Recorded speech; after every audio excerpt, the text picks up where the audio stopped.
様、こんにちは。お待たせいたしました。今回のアマンダ一人旅は横浜です。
たくさん歩いたのでお腹が空きました。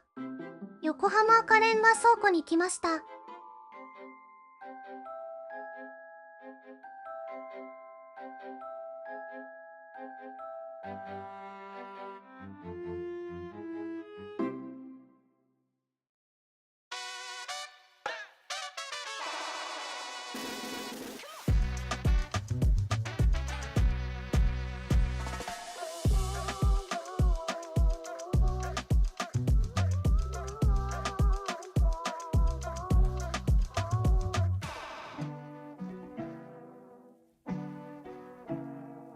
ごちそうさまでした。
る時間です。